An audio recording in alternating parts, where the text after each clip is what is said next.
మరి మీరెందుకు వేయలేదు? మరి మీరు మాట్లాడితే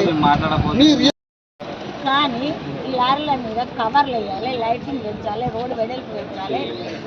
లారీలను ఈరోజు మరి ఎక్కడే నిలువరించారు. అసలు ఇక్కడ ఉన్న ప్రజల సమస్య ఏంటి? అసలు ముఖ్యంగా ఏంటంటే, నా పేరు జరపతి తిరుపతి, నేను 2వ వార్డు మెంబర్ని.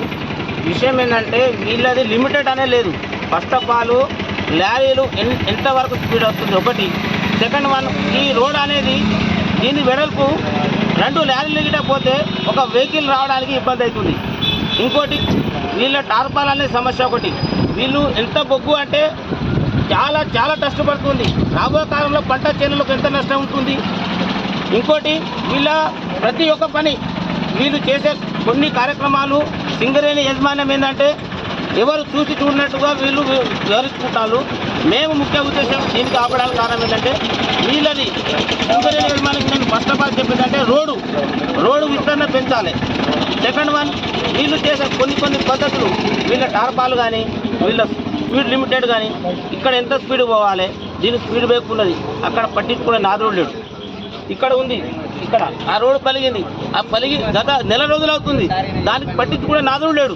అదే వాళ్ళ ఇంట్లో గిట్ట ఏమైనా బుగ్గలు కానీ బల్బులు కానీ పోతే వీళ్ళు ఊరుకుంటారా? అంటే మామూలు కార్యకర్త ఎప్పుడు చనిపోయినప్పుడే ధర్నా చేసుడు ముఖ్యం కాదు, మేము ముందస్తు మేము చేస్తున్నాం.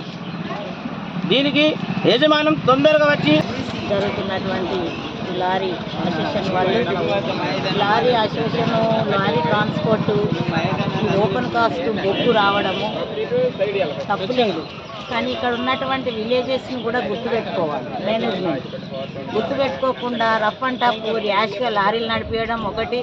తర్వాత దాని మీద ఏదైతే ఉందో తాటిపత్రులు వేయకుండా తీసుకువెళ్ళడం రెండో తప్పు. తర్వాత లైటింగ్స్ కూడా పెట్టుకోవట్లేదు. ఒక లారీ ముందు వెళ్తూ ఉంటే అది వెళ్ళినాక వెళ్ళాలి, దాని పక్క నుండే వెళ్తూ ఇక్కడ అది చాలా గేదెలకి యాక్సిడెంట్ జరుగుతుంది, మేకలు చనిపోవడం జరుగుతుంది, బర్రెలు చనిపోవడం జరుగుతుంది, మనుషులకి యాక్సిడెంట్ అవుతుంది, చాలా నష్టం జరుగుతుంది. దీని ద్వారా రైతులకు కూడా చాలా ఇబ్బందికరమైనటువంటి రైతులకి ఎందుకు నష్టం జరుగుతుందంటే, దాని మీద తాడిపత్రి వేయకపోవడం ద్వారా బొగ్గు ఏదైతే డస్ట్ ఉందో ఆ డస్ట్ పత్తి మీద పడి తెల్లగా ఉన్నటువంటి తెల్ల బంగారాన్ని నల్లగా చేసేసి రైతులకు గిట్టుబాటు ధర రాక చాలా రైతులు నష్టపోవడం జరిగింది, పోయిన సంవత్సరం కానీ అంతకుముందు సంవత్సరం. సో ప్రధానంగా ఇది సింగరేణి యాజమాన్యం వైఫల్యమా, లేకుంటే మీరు మెమరాండం ఇంతకుముందు ఇచ్చారా? ఈ సమస్య ఎప్పటి నుంచి ఉంది?